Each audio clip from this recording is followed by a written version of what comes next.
Hey guys, what's cracking? Godsman here, coming at you with another top 10 video. So recently, Set 9 for Divines dropped, as did the most recent restriction list update, which nuked Egglema and also made a few questionable choices. Sorry, Stoicheia.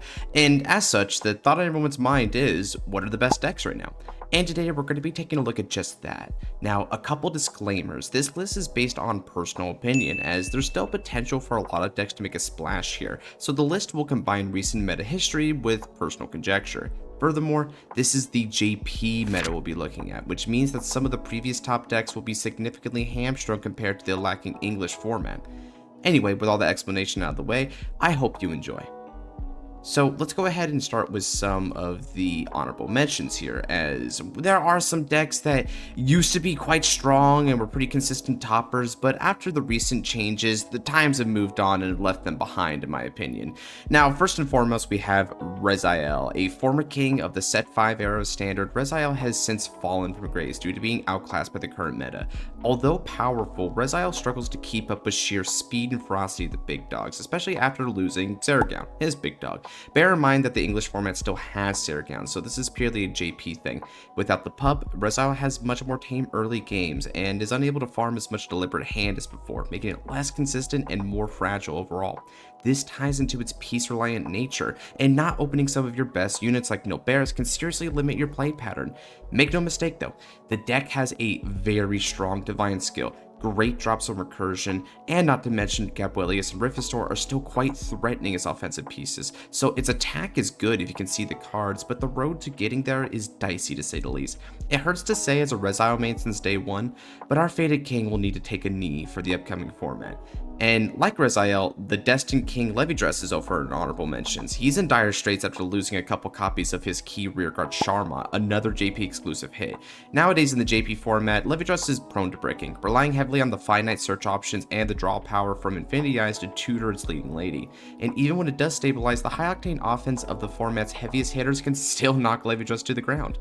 Of course, a Overdress that manages to stabilize is still a worthy threat and can contend with much of the format, but with the added difficulty courtesy of the recent hits and the ludicrous power of the meta's new best decks, Overdress just does not read as a good choice right now. Finally, for honorable mentions, we have Shiranui. This deck is one that had been seeing some amount of consistent success over its time in Standard, but the occasional JP top still manifesting here and there. However, some of the bizarre hits in the recent list included Defensing Roar, a strong guarding piece that Shiranui used quite a bit. I don't know why they hit Defensing Roar. It may have been for Basaga, but if it was for anything other than Basaga, then honestly, Bushy, I don't know why. F you. Anyway, losing that, the deck has another reason to start falling into obscurity, especially with some of the best decks having a strong matchup against Stride deck sets, so all the more things that are piling up against Shiranui here. However, not all hope is lost for G Nostalgia, as one lone Stride deck made it to the top 10, albeit just barely. And speaking of, let's go ahead and get to that. Now, for the top 10 proper, at number 10, we start off with Messiah. Now, starting off with the list is a Stride deck set. While initially playing second fiddle to Chronojet and then fourth or fifth fiddle to Luard or Shiranui, Messiah rose through the ranks in recent times. We have the set 6 support to thank for that. The inclusion of Trans-Elves Messiah and Lead Battler to Black Dwarf gave this deck a better winning image and another combo piece, respectively. Under Trans-Elves, Messiah becomes capable of a hyper-consistent 5 attack turn with Stride deck set numbers, triple drive, and a lot of control thanks to persistent lock binds. It also has access to oodles of advantage. Again, that triple drive is a big one, but also energy blasting for cards like Seyfert and Panspermia to revival for Black Dwarf and the Order, and of course, let's not forget the crazy GB2 skill that can casually draw 4+ cards by soul blasting repeatedly. Yeah, this deck is insane, both on offense and defense.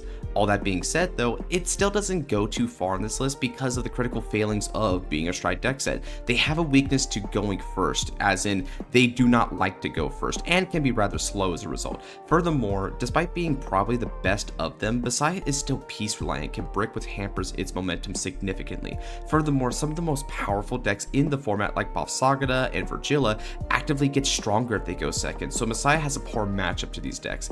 It's still quite strong however, and if you're a fan of Stride deck sets, then give this one a whirl, I say. Now for number 9, we've got a remnant from the Set 5 format, Odium which is another beatdown deck. Odium is one that can blow out the opponent thanks to its crazy divine skill. With a total of 6 attacks thanks to the DS skipping the turn, Odium uses the power-ups of its key order Distorted Bane and the hefty bodies in Anachronos and Instant Asunder to gobsmack whatever unfortunate soul is on the other side of that table. Thanks to key support cards for added consistency like Patience and Volic, the deck is easily capable of ending the game on turn 4. This is what puts it just a bit above Rezile and Levidress, in fact, who just aren't as capable of making it to the turn 4 kill. And even if they do make it to turn 4, they don't kill as reliably. Furthermore, it also has a couple of other factors on its side, like a Vanguard with consistent triple drive, a theme that we saw from Messiah, and also good field control, another thing we saw from Messiah, thanks to Anachronos Dragon. The DS itself is also an interesting X factor, as skipping a turn can shut off any defensives the opponent might hit. However, Odium does fall into a couple shortcomings here. For one thing, despite the consistency, it still must see 2 Distorted Banes in order to achieve the turn 4 push, which can occasionally not happen, and is basically a death sentence for Odium if it doesn't. Odium is also a 3 attack deck outside of the Divine Skill turn, and while the size of these attacks are large, it's not the best offense around, unfortunately. Furthermore, the deck doesn't usually have a good early game, and can get bullied a bit until it achieves the push. Overall though, it's still very strong and viable for the format, albeit with some struggle. Look out for that new triple rare from Set 10, however, as it might do something for this deck on its release. Now, at number 8 is the newest deck on this list, Heart Luru, which comes right out of the gate swinging from DZBT09. Heart Luru is an aggressive strategy that combines the power and multi-attack enabled from the Vanguard with the added skills of its main attackers. It restands on rear guard. With a total of 5 attacks, 6 if you use the Shark Coaster on a rear guard, and loads of power to front row thanks to its continuous skill, the deck can beat down quite handily. Heart Luru himself is also quite stable. He can triple drive every single turn, yet again, triple drive being quite good right now. The opponent reaching grade 3 is all it takes to activate that, and even more crazy, it's capable of calling up to 4, count them, 4 toys from the soul to rear circle for a mere EB3. That plus his drive is a frickin' +5, ladies and gentlemen. Sure, you got a call from soul, but multiple of your key cards, including the set order itself, just does that for free, so it's effectively the same difference. As for the main attackers, the grade 2 dragon gains a critical and the purple bear gets battle door. Pair them with the Vol Nude for OT check and you got yourself game right there. Furthermore, a key benefit of this deck is its deck compression. The constant filtering for orders or cards put into soul paired with the 3 drive vanguards means that you can expect triggers to come flying out of the woodworks. Thankfully, the deck is held back by lacking strong defense, and against control decks especially, it can't even rely on its board for defense, which is about the only defensive asset that it had aside from hard guarding. Although on the lower end right now, Heart Lure is still absolutely capable of taking games right out of the box, and the archetype practically builds itself thanks to needing happy toys abound, and you can be sure it only grows stronger with more toys in the future.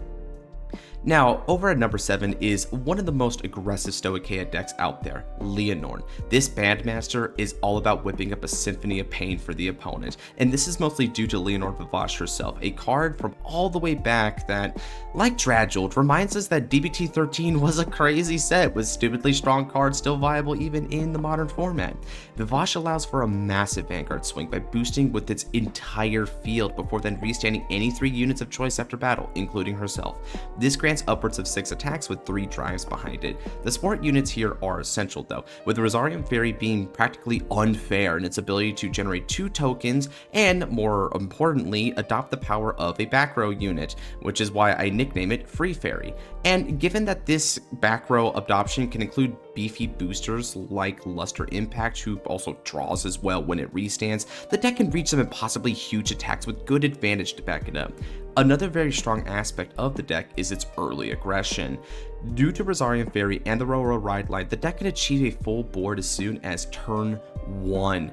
And this ensures that at least attacks should be coming every single turn with little effort. I mean, heck, even multiple of the grade 2s like the Luster Impact are boosters in the back row, so no matter what, you should be building board here.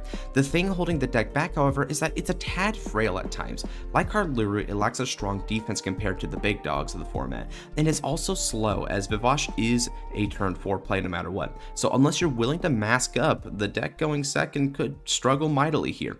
Still, if you want to give the opponent the smackdown, this is a good one to do it with, and with the new Leonororn on the horizon, this deck might rise a few spots in a couple sets. Nevertheless, 7 is where it lands for now. Now at number 6 we have Ava. This deck is insanely reliable and has been consistently viable throughout much of its tenure in Standard. For those of you out there who are Yu-Gi-Oh players, it's basically the burning abyss of Standard format. It will never die. Ava has an incredible blueprint for itself. The set orders provide strong deck filtering, recycling, and protection all in one varied package.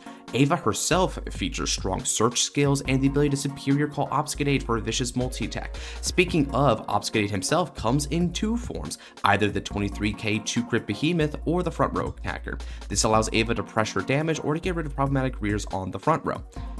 Furthermore, this deck finds itself great value from Ermiker, the ride skipper for Ava, which can constantly revive itself and provide both consistency and strong early game pressure if you draw into your Ermikers. Combine Rusher calls itself back, Ava can add any card on top from the 3 or 4 cards of your deck, Freezing Wave gives you 30 to 40k shield as a single blitz order, the new Research order lets you recycle Poison in Paradise and lets you function on just 2 copies of her. The list just goes on and on and on. This deck is filled to the brim with cards that recycle and add more defense while still having a crazy solid 4 attack turn because of Obfuscate's extra crit and Ava's ridiculous filtering. Oh, and recently the monster variant has been gaining momentum again, so now we also have a Research order that will tutor PGs off top 5, and Pull Pollute who will fetch back Research orders from drop, making it truly a perfect circle. Ava, however, does have a vulnerability to non-retiring removal, as that can bypass Obfuscate, which a couple of the decks above it do have access to. The deck also does require great attention to detail to maintain it in a game, which can be hard to pull off in tournaments which have a lot of rounds going for them. Having said that though, it's still incredibly strong in this format and can trounce most of the decks on this list.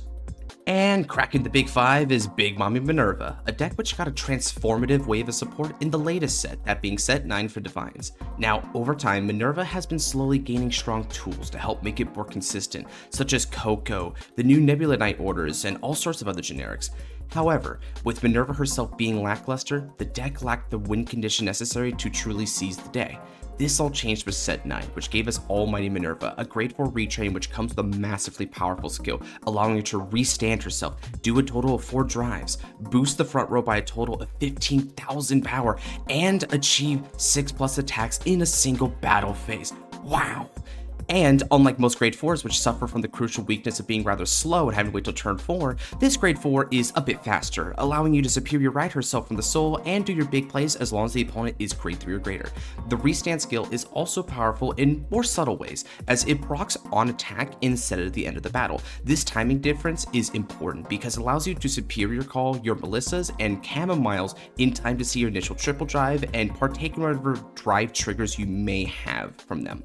Part and parcel with this is the new grade 2 clear magic Vinny, which can help put Manurva into the soul, which is where it needs to be in order to do the superior ride, mind you, and is also reliable re-standard for your 6+ attack turns. What's also nice about Vinny is that she can restand even if your Vanguard did not activate its primary skill. This is so important because it means you actually have a decent offense in the event that Manurva is forced to go first. See, Manurva suffers from a similar issue to Strike deck sets where they do precious little if they're forced to go first because most of their Vanguard skills are predicated on the opponent being grade 3 or greater. So without that, you don't have a lot to do. Sure, Angelica can promote a multi-attack with Chamomile, but that's sort of a light love tap battle phase wise. So instead, Vinny is now a 10k attacker that restands as a 15k attacker, not including front row boost from Manurva, allowing you to actually hit a decent offense against a grade 2, and before on turn 4 you go into your grade 4 anyway and go for the big pushes. And even as of right now, more and more combos are being labbed out by this community, so Manurva has a lot of room to grow. It's one of the new kids on the block despite it being one of the older decks technically. This new wave of support just opens the floodgates for the deck to improve upon further. That is to say, this deck does have a lot of explosive potential, but it is held back by a few critical factors against it. It's piece reliant, requiring a lot of cards both in soul and on board in order to achieve a good attack pattern. And while there is a lot of pieces here to help with that, think of Coco, think of the Nebula order, all those generics I mentioned before, they do mitigate this, but you still need to see them just to get anywhere. So in a simplified game state, Manurva will suffer. It also has a weak defensive game. See, while you do have this huge power up and you get all these extra attacks and it's just enough to mollywop most decks in the format, when Manurva is forced to go on the defense, it doesn't have too much going for it. It spends a lot of its resource management trying to get cards in soul and field. It doesn't build hand very much aside from those 4 drives. Furthermore, Manurva doesn't have a lot of X factors defensively to try and help it out in this regard, so a lot of decently powerful decks are going to give it a hard time on the defense. Finally, as I mentioned before, it's got the Stride Dexit issue, where it ironically wants to go second if it can help it, so when it's forced to go first, it's in for a bad time. Nevertheless, Manurva's a juggernaut of a deck and can blow past much of the competition once it does gain momentum, thus it's a very worthy deck for competitive play. I suggest you take it for a whirl. Now, on to number 4, it's the big bad himself, Blankmeire. This deck is straight up one of the most terrifying decks in the format as we speak. Blankmeire's key features for success are its ridiculous power levels and its all-encompassing divine skill, which is almost inarguably the strongest divine skill in the game. I'm sorry, Odium, but Blankmeire takes the gold here. Blankmeire Nexus is a new retrain that came out in set 8 and revitalized the entire strategy by adding extra power and consistency to the deck. Calling cards from the face down bind is a game changer, as Blankmeire had an issue with a reliable board state, especially against control decks, and Nexus is able to counteract that splendidly. And Nexus also being an axe skill mitigates battle phase counterplays such as hostage orders and intercepting. Blankmeire admittedly has always had a powerful blueprint, so I don't want to say that this is some super duper big upgrade, but it does modernize the Blankmeire strategy, which was always a bit above average. I mean, let's just imagine it, folks. Blankmeire has the strongest win condition in the game by hitting OT during the divine skill turn. Yes, you may reply something like Gravidia Elder Breath, but this is unironically even stronger, as at least with Gravidia Elder Breath, you had 3, I count them 3 PGs, you could stop that, but nothing can stop OT on Blankmeire. So yeah, there's just a way to automatically flat out win the game with this divine skill. But to go part and parcel with that, the rear guards play a very important role here. Zamoog is a way to filter, build soul, draw cards, and most importantly, guarantee critical pressure to make your kill turn lethal regardless of the triggers. That's huge. Evoke Alchemist provides multi-attacks and power. Colossus brings extra draws and ramps bind whenever it goes to the soul. Elaborate Wizard is a new one. It also ramps bind like Colossus, but also lets you toolbox your soul via recurring normal units to the hand. And perhaps the most powerful of all is Vadrock. This behemoth of a rear guard scales to your total binds, and for massive columns that truly makes your kill turn lethal, there's nowhere else to turn to but Vadrock Dragon for that. Easily coming up to 20, 30, even 40k plus power just on its own, and comes boot with a handy dandy call from Soul Skill for further consistency and toolboxing. Overall, the deck has perhaps the single most oppressive offense push in the game, and loads of ways to build both your hand and board. However, it just narrowly misses out on the big 3, because here's the thing, there is one wrinkle to this entire monster of a strategy. It is prone to low rolling, whether it be from its ride line missing or just not seeing the correct pieces in time. Blankmeire may not be able to achieve its turn 4 win condition and could fall behind the game state. Still, if I were to give a comparison, Blankmeire reads as a vastly superior version of Odium in my opinion. We're talking a deck that's able to achieve multi-attack, a divine skill that is almost sure to end the game on turn 4, a lot of strong removal, this in this case being bind face down, which is even more powerful, albeit your opponent gets to choose, and also loads of ways to get extra draws and build back board. It's just the same basic blueprint. I mean, heck, they're both Dark State's divine skill bearers, so kind of go figure, but just so much more efficient and so much more deadly. Regardless, because of that, everyone should be afraid of the Blankmeire matchup because he's back and he's better than ever. So if you're not prepared, you will return to 0. Now we're entering into the top 3, and taking the bronze is Estasion. That's for you, Maz. It's no surprise that Estasion would be so high up. The deck is just on another level compared to most other in the format. Estasion's best feature is its stability. The deck has access to consistent pressure thanks to its blast token, providing massive power-ups to the front row. We're talking 10, 15, 20, maybe even 25k to the front row just in of itself. This exceeds the power-ups that most decks are able to achieve reliably by turn 4, turn 5. The deck also has some excellent recursion and a lot of digging. Vital Blaze Blast and Matus lets you call from the top 5. Estasion's first skill digs from the top 5 to the hand, and its second skill can call any blast card from your deck or drop. And the blast units in and themselves are insane too. Sure, spring, he sucks, but summer, winter, autumn, the other 3 are good AF. Summer gets extra power and shield, and can stun a unit, which is surprisingly effective in tandem with Matus to make your opponent's board a moot point, and can also stop some key interceptors they may bring to ensnare you. Odium is a constantly self-recurring unit from the drop that feeds you tokens and can make a 5 attack turn with said token. Note that this is all under a 10 to 20k power up to the front row again, as I mentioned before, so these tokens are going to hit the numbers for sure. The Winter Dragon is a multi-tool onto itself. It gains crit, effect resistance, and it's a 10k shielder from the hand or the field, which mitigates the downside of it being, well, a grade 3. It's also worth noting that the deck has some great early rush, thanks to the token and call spam, and this is a lot like Leonororn that way, so it is a pretty common feature that a lot of stoic decks are capable of this, but Estasion is one of the best. Also bear in mind that the Blast token giving power to the front row, yeah, that huge number, this can work even against a grade 2 Vanguard. It only needs to wait until you're on a grade 3 Estasion. So if Estasion gets the privilege of going first, it's going to be a scary fight. Overall, it's perhaps the single most reliable deck in the format. The absurd power and consistency that is guaranteed by the features of its ride line every game makes it a force to be reckoned with. But it just narrowly misses out on the top 2. Speaking of, at number 2 is, fittingly, Virgil. So Virgil is the other manga set to go with Estasion. These are kind of like the rival sets from the manga, and so it's kind of fitting that they're together. And also fitting that it's the protagonist that manages to squeak in just a little bit higher, although, albeit it's not actually for the merits purely of the set that came out in. Rather, Virgil has actually been in a few different support waves, right? The initial Virgil was already a pretty solid unit, being able to stand any grade 2 and also bind one of your opponent's units, which is a good removal piece, but it was never anything special.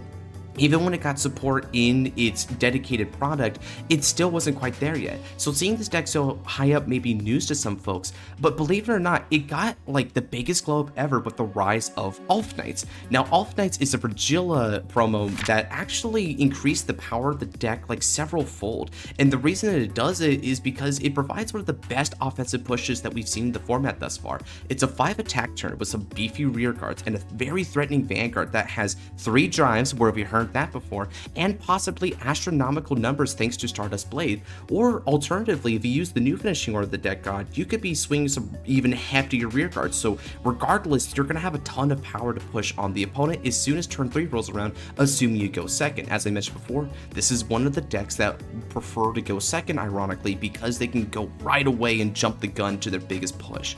One of the best features of this deck, however, is its Keter adjacent proficiencies. Even though it is a Dragon Empire technically, it can muster its key pieces from deck or drop consistently thanks to the Virgilas themselves, and acts somewhat more like Keter's Sanctuary. Even the ride line is a bit like that. Furthermore, the skills of Endwing and Virgil combined units, which is a very, very strong removal in this format, and unlike Blankmeire, which allows the opponent to choose, you get to choose the bind from Endwing and Virgil, so you can permanently snipe a lot of powerful pieces, especially ones that could normally recur back, which is so important. On a final note, the deck has some above average defense values. Air Wizard and Endwing are both 15k shielders despite being grade 2s, and they don't need terrible stipulations. Heck, Air Wizard is just a 15k shielder at base. It just feels like the deck has all of its bases covered, right? Even cards such as Fanfare, which is the grade 3, gives you soul, draw, and also countercharge. Cosmore is an energy charger and is also a restanding booster from the back row. And let's not even mention some of the generics that you can run in DE, like the boost orders and Shenris.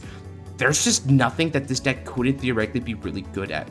And of course, when you pair it with the hella powerful offensive push, not the strongest of the format, I might say, things like Blankmeire and Odium still take the cake over Virgil's push, but still a very above average offense to go with all this just makes it a well-rounded behemoth in this format, and definitely one of the favorites entering into this new format. However, there is still one deck left, and for those of you who have been anticipating and notice I haven't mentioned it yet, this deck is probably a little obvious, but regardless, let's go ahead and give a round of applause as number 1 goes to Basaga. Shote no Hoenn Basaga is not a surprise at all. The deck was tier 0 upon release and is still mostly intact. Yes, now we've got a few things away from the deck, but a lot of your fundamentals are still here. Your Sword Diava is still able to give you triple drive and 5Ks to front row. Yugen Bashid can abuse that fact by being a restanding rear guard. Shenri and Cindy are still alive and well, which gives you so much recursion and card advantage and soul to boot. And there's always the opportunity to high roll the one of Veilord if you're not feeling like you have enough power from Trickmoon, which should not be a problem because Trickmoon's a 25k booster on its own. Yikes. Can you believe that card is from original Overdress era? Yeah, I know. From the consistency and power standpoint, Bavs is still pretty much top dog, even with Vilord and Defensing Roar being hit, and Dragveta being flat out choice restricted the deck. It could lose all these tools and it just doesn't effing matter because it is just the bee's knees all around. It's still the favorite to dominate this format, 100%. Basaga is the deck to beat, with the top 5 decks being the only ones who could realistically deal with it, maybe Ava as well, admittedly. So they hold the combination of raw power and advantage to do so, which is the key point, as a lot of the decks who have strong pushes but are a little more fragile just don't quite make it in this meta by comparison, because while they have to make that choice, the most powerful decks are also the unfair ones because they don't have to make concessions. They don't need to decide between offense and defense because they just get to have their cake and eat it too. And that sentiment holds the most true with the number 1 meta deck going to this new JP format, Chote no Hoenn Basaga. And that's the video. Thank you all for watching this video. Now, of course, this is definitely going to be somewhat contentious. I'm sure there are going to be some placements here where people disagree. Maybe some of the honorable mentions should be up here. Maybe some deck that I didn't even honorably mention that you think is going to be the next meta buster they bring up. So if there's anything like that, let me know down in the comment section below, because I'm not like the super expert in all this, right? This is just the opinion of a longtime player of the game, right? Nothing more, nothing less, right? So take my words with a grain of salt if you so choose. Having said that though, I am fairly confident that just about any of these decks are going to be seeing some form of success or another, with the top decks almost assuredly being the big dominant forces in the new format. So if you're looking to try and invest in one of these decks and get a head start on the JP format, especially if you're an English player and you're waiting for it, then definitely research these decks here and maybe even check out some of like the content that I have, because I do deck list on a couple of these decks and also Fight Nights all the while, which contain deck lists, so you can try to research that. Furthermore, we have a lot of really knowledgeable players in our Discord down in the link below here, so if you're looking to try and hone your skills a little bit, that's a good community to start with. But with all that said, I did hope you enjoyed this video, and again, if you have any comments, definitely let me know down. I tend to read the comments, so you probably won't be left ignored. And with all that said, if you're looking for Vanguard content on the side, then look no further than here. We do all sorts of Vanguard content, whether that be top 10s discussion videos like this, anime reactions, custom card reviews, fight nights, the whole shebang. Check it out. If you like what you see, consider leaving a like, commenting, subscribing, and turn on the handy dandy notification bell so you don't miss another one of my uploads. And with all that said, take care and God bless.